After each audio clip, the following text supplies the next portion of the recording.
கொஞ்சம் miscommunicate ஆகியிருந்தாலும் June 12 release ஆகக்கூடிய இந்த 3ஆம் கண் படத்தோட வெற்றியை தொடர்ந்து நீங்க 60-70 படங்கள் நிச்சயமா டைரக்ட் பண்ணுவீங்கன்றதுக்காக வாழ்த்துக்கள். அண்ட் அடுத்தபடியாக பேச வருவது இந்த உலகத்தை நிச்சயமா இணைக்கிறது ஒரு பாலமாக இருக்கிறது கலைதான். அதே போல தன்னோட எல்லா படங்களையும் நடிக்கக்கூடிய கதாபாத்திரங்களுக்கு தாங்கி பிடிக்கிற ஒரு பாலமாக இருப்பது இந்த கலை. வெல்கம் ஆக்டர் கலை அவர்கள். ரொம்ப லென்த்தா போகுது, டயர்டா இருப்பீங்கன்னு தெரியும். சகோன இது பிரஸ் மீட். நீங்க ஒயிட் ஹவுஸ்ல இருந்து யாராவது கேமரா இருக்கா? அவர் பேசுனதை கட் பண்ணி வச்சுக்கிட்டீங்கன்னா இனிமேல் ப்ரொமோஷனுக்கு வராங்க. ஏன்னா ப்ரொமோஷன்ல பேசுறது எல்லாத்தையும் எங்க அண்ணன் இங்க பேசிட்டாரு டைரக்டர் சார். ரொம்ப சந்தோஷம். ஃபர்ஸ்ட் டைம் நானும் சில பிட்டெல்லாம் எடுத்துட்டு வந்திருக்கேன். நிறைய பேச மாட்டேன், கவலைப்படாதீங்க. ஜாலியா இல்லைன்னா கிளம்பிடலாம்.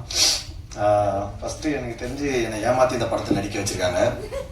ஏன்னா என்கிட்ட கதை சொல்ல வரும்போது சசி சார் வந்து ரொம்ப வருஷமா தெரியும், அவர் ப்ரொடக்ஷன் பண்றதுக்கு முன்னாடியே தெரியும். It's very sweet person. நிறைய பேர் சொல்லிட்டாங்க அவரை பத்தி.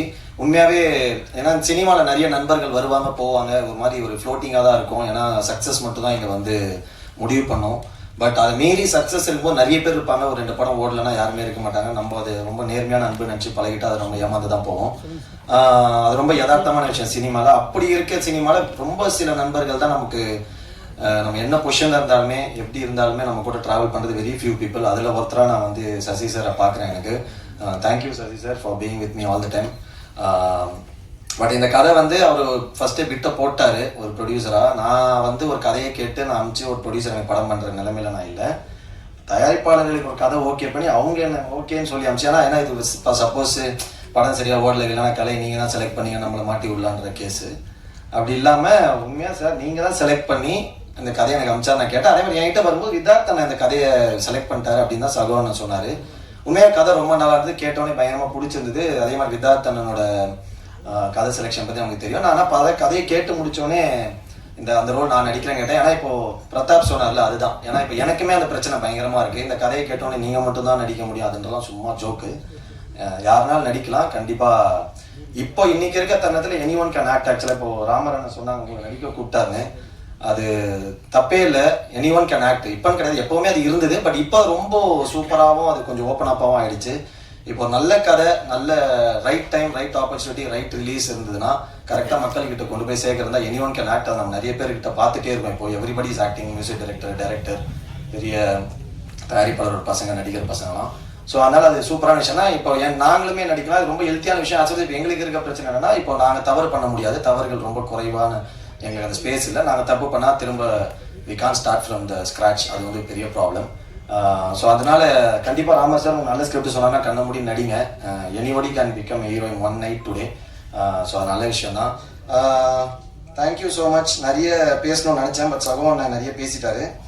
ஸோ அதனால ஓகே, தேங்க்ஸ் டு யாரையும் மிஸ். ஏன்னா எல்லா படத்தையும் நான் நிறைய மிஸ் பண்ணுறேன். ஸோ அதனால மிஸ் பண்ணாமல் பேசணும்னு நினச்சேன். என்னடா விட்டு தான் வச்சேன், பின்ன நீயே பேசி டார்ச்சர் பண்ணிட்டிய.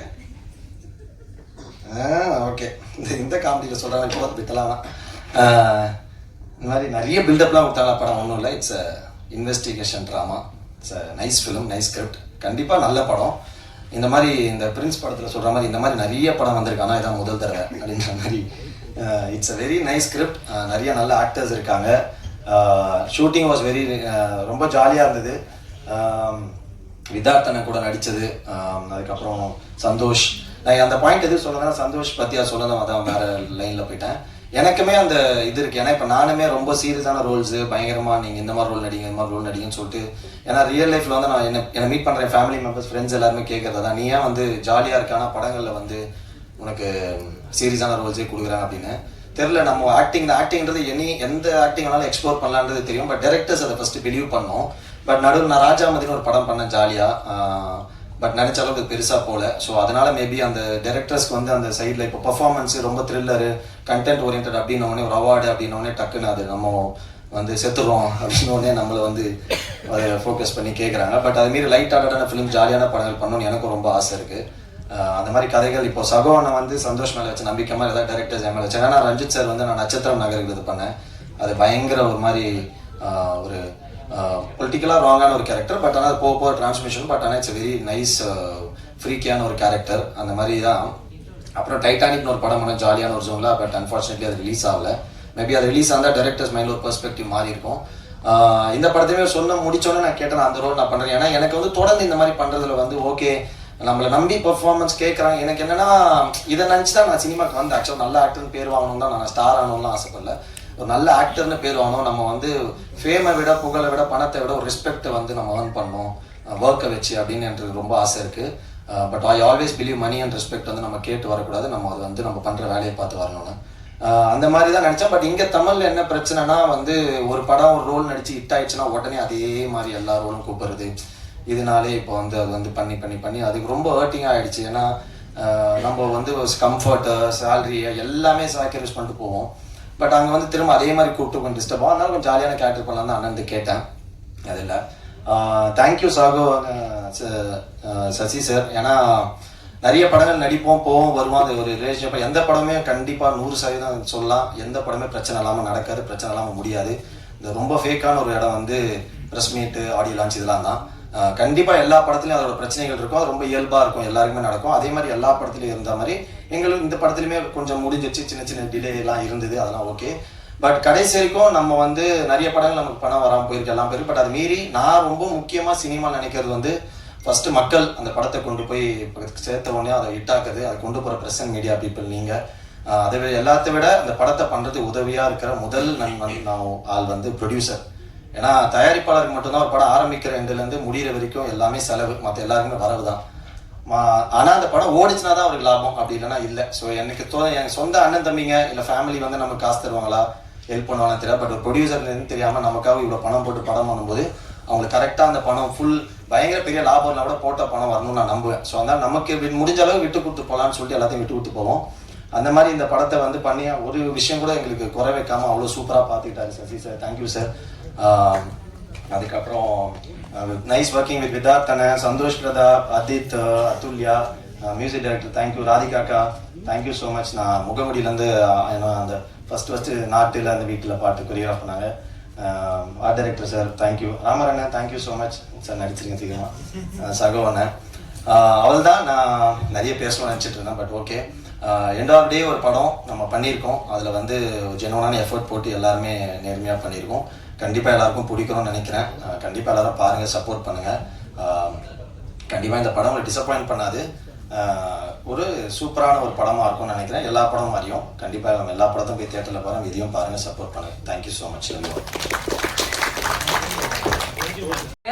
ஒரு காட்சியில வந்து கதாபாத்திரம் என்ன சொல்ல வருது அப்படின்றது எந்த அளவுக்கு முக்கியமோ அதே அளவுக்கு அந்த கதாபாத்திரம் இருக்கக்கூடிய சூழல் ரொம்ப ரொம்ப முக்கியம். பர்டிகுலரா இந்த மாதிரி மர்டர் த்ரில்லர்ல அந்த சூழலை ரொம்ப அழகா அற்புதமா நேர்த்தியாக கிரியேட் பண்ணியிருக்கக்கூடிய ஆர்ட் டைரக்டர் மைக்கேல் அவர்களை பேச அழைக்கிறேன்.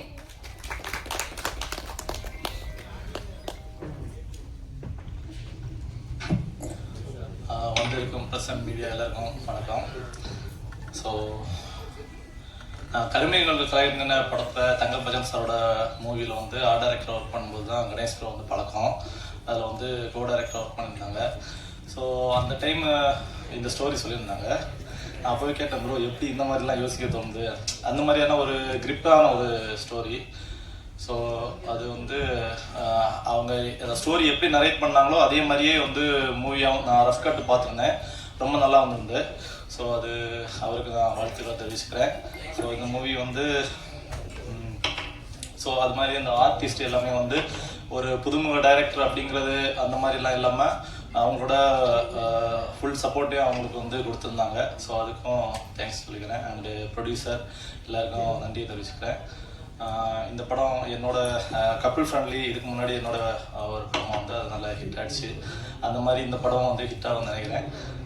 ரொம்ப நன்றி. ப்ரெஸ் அண்ட் மீடியா ரொம்ப சப்போர்ட் பண்ணுங்கள். தேங்க்ஸ்.